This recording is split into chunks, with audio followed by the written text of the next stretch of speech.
Hi Stampers, this is Kathy from Ladies Stamp A Lot. Today I'm going to show you how to make this quick and easy card. This is one I made many years ago, and I actually did stamp the flowers, but this is a great way to use up designer series paper, especially those with big patterns.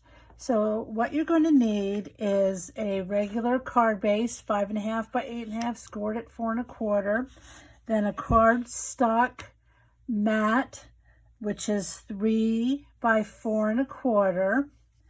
You'll need a piece of designer paper, 2 5/8 by 4.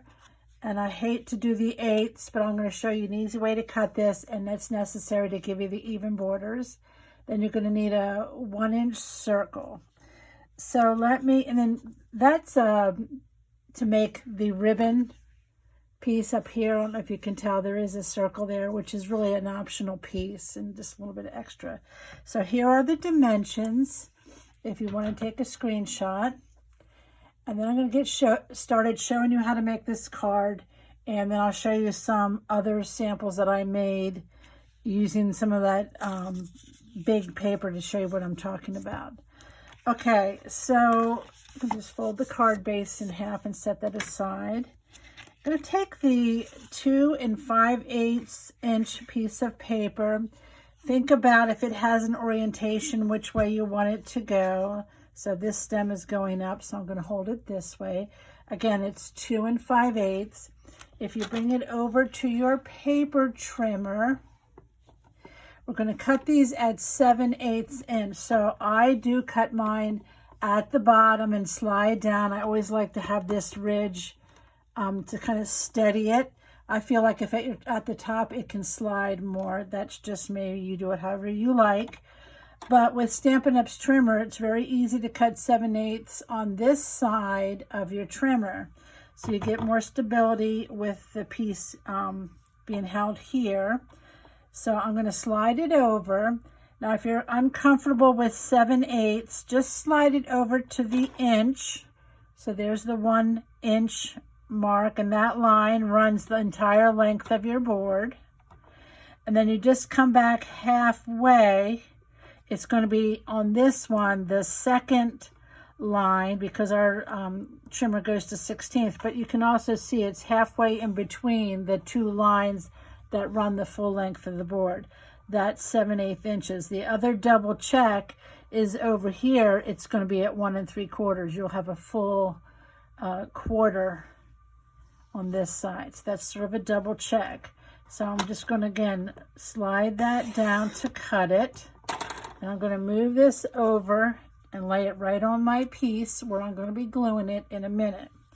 Now I'm going to do the exact same thing. Go over to 7/8. If you're not sure, just go to 1 and then back it up halfway in between.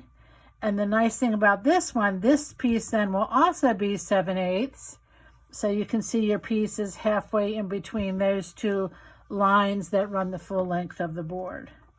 So let's go ahead and cut that. Now we have our 3 pieces. I'm just going to lay them over in order. What I like about this is when you have these big, bold pieces, the design just looks really nice with that extra little bit of blue coming through. And I do find this works really well with dark color bases so that that's popping through. So then all you need to do is adhere these down, and I do like to use the liquid glue. It gives you that little bit of wiggle room. And I start on the left side, and you're going to have it 1/8 of an inch at top and the bottom and here. Now what I like to do is I'll lay this one here, but I like to do the right hand side because I don't want to get where I left too big of a border and then there's no border on this side, or this border is too big. So this way I can get the outside borders for sure the same right there, and hopefully the top and the bottom. And I can wiggle it if I have to. And then I'm going to do the middle one last, so that if I'm off a little bit, I can center this and it'll still look awesome, even if I got the outside edges a little bit more or less than what I wanted to. Okay, so then what I do is with this circle, I did score this on my trimmer. It's very easy to put it into the trimmer and score it in half. This is going to add that little detail at the top, which is really not necessary, but it's something different. It adds a little bit something to your card. And I just glue that down. Let me put it up a little bit higher. A lot of times I look at my paper and see like where I want to do this, if I want to do this or not. But I'm just going to hold that down, and then I just take a regular hole punch. Now, I actually pulled off the thing that collects all the pieces so that I could see the hole and I could see where I'm punching. I do that on all my punches. So this way I can see exactly where I want to go with my hole. I'm not cutting it blind. And I have, this is an 1/8 inch punch. I like to use the smaller size. You can use whatever you want if you have a regular 1/2 inch or 1/4 inch, whatever they are. So there's the hole. Now I'm going to use the midnight, or not the midnight, this is Night of Navy in here. This is retired cardstock. I've been using up my cardstock so I can justify buying more.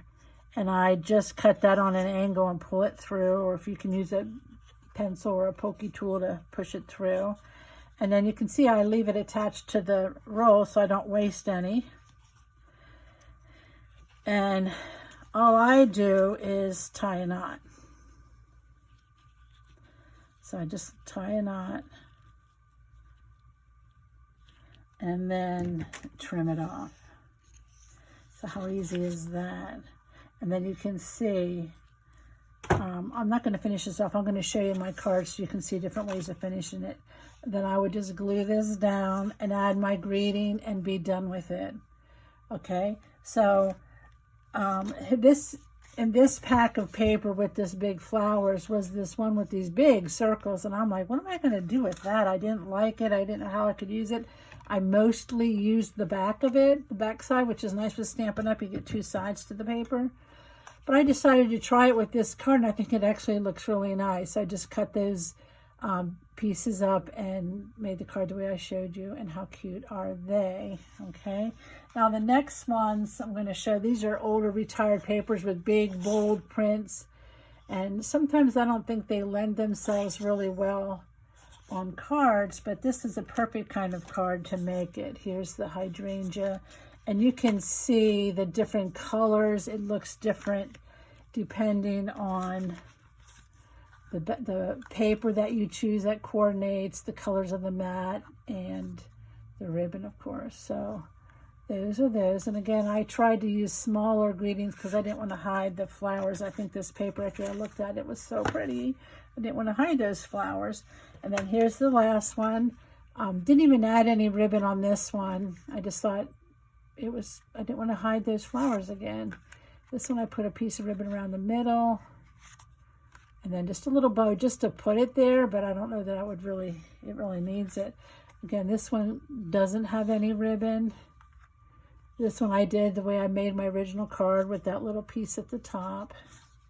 And then no ribbon. So there you have it. I want to thank you for stopping by. And I hope that you'll give this a try.